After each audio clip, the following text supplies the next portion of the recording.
میرے پاس کوئی اور حل نہیں تھا، اب طلاق کے پیپر میرے ہاتھ میں تھے اور میں اللہ سے کسی معجزے کی امید کر رہا تھا، مگر سائن کرنے ہی پڑے۔ میری معصوم بیوی روتے ہوئے اپنا سامان اٹھا کر ایک نظر میری طرف ڈال کر چلی گئی تھی۔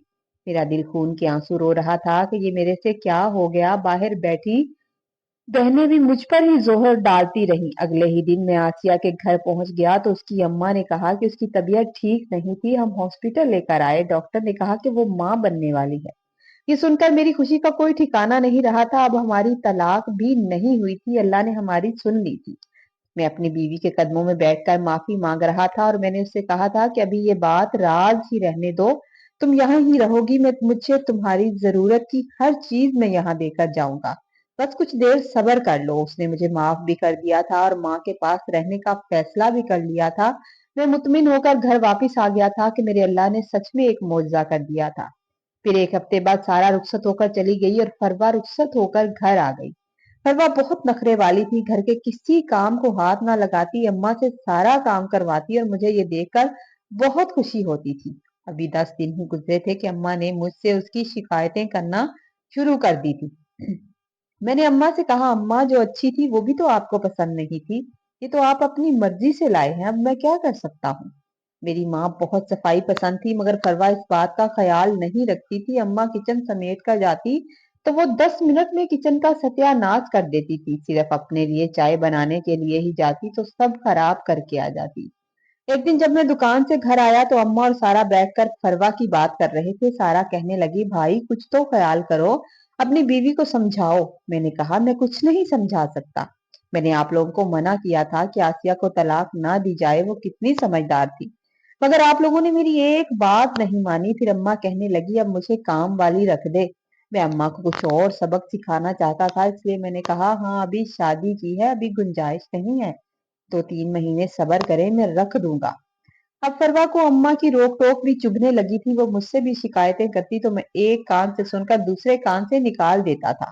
میں اپنی پہلی بیوی کا پورا دھیان رکھتا تھا، اس کے کھانے پینے کا سامان میں ٹائم پر وہاں دے کر آتا تھا۔ مجھے یہ بھی اندازہ ہو گیا تھا کہ میں کتنی بڑی غلطی کرنے جا رہا تھا اور اللہ نے مجھے بچا لیا۔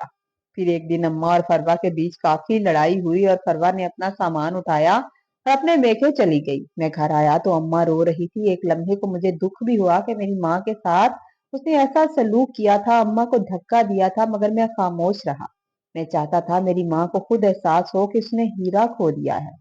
فروا ادھر گئی تو وہاں بھی کافی تماشے ہوئے، سارا اور علی کے بیچ بھی کافی لڑائی ہوئی، سارا بھی سامان اٹھا کر گھر آ گئی۔ ماں بیٹی ایک دوسرے کا دکھ سکھ سن رہی تھی اور میں بیچ میں بیٹھا خاموش تھا۔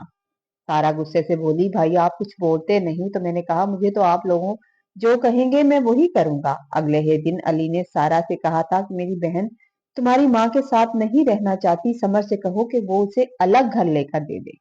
اس بات پر اماں آگ بگولا ہو گئی اور خود ہی مجھ سے کہنے لگی میری پہلی بہو کتنی اچھی تھی، جو بھی بول دیتے تھے چپ کر کے سن لیتی، ہر کام ٹائم پر ہوتا۔ اب مجھے اندازہ ہو رہا تھا کہ میری ماں کو کافی احساس ہو گیا ہے۔ اس بات پر سارا اور علی کے بیچ جھگڑا ہو گیا کیونکہ سارا نے کہا تھا کہ اگر تمہاری بہن میری ماں کے ساتھ نہیں رہ سکتی تو میں بھی تمہاری ماں کے ساتھ نہیں رہنا چاہتی، مجھے الگ گھر لے دو۔ اس بات پر کافی جھگڑا ہو رہا، علی شاید کہیں اور دوستی بھی کر چکا تھا، اس نے 2 منٹ نہیں لگائے اور سارا کو طلاق دے دی۔ اب سارا کو اندازہ ہو رہا تھا کس طرح اس نے اپنی خوشی کی خاطر کسی معصوم کی زندگی خراب کی تھی۔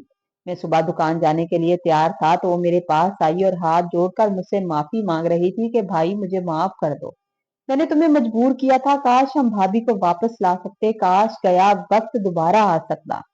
اتنے میں اماں بھی آ گئی تھی، ان کی آنکھوں سے بھی آنسو بہ رہے تھے۔ جب میں نے دیکھا کہ ان لوگوں کو احساس ہو چکا ہے تو میں نے اماں سے کہا تھا کہ شام کو آپ کی بہو کو میں لے آؤں گا اور آپ دادی بھی بننے والی ہیں۔ اس بات پر اماں اور سارا نے ایک دوسرے کی طرف دیکھا اور پھر خوشی سے میری طرف دیکھا اور میں نے ان کو ساری بات بتائی تھی۔ دونوں خوش ہو گئی۔ اماں نے مجھے کہا کہ شام کو نہیں جاؤ، ابھی لے کر آؤ۔ میں آج بہت خوش تھا، بہن کا بھی دکھ تھا، مگر میں اب کسی کو طلاق نہیں دینا چاہتا تھا۔ میں فروا کو بھی طلاق نہیں دینا چاہتا تھا مگر اس نے خود ہی مطالبہ کر دیا، میں نے اس کو طلاق دے دی اور میں اپنی پہلی بیوی کو گھر لے آیا تھا۔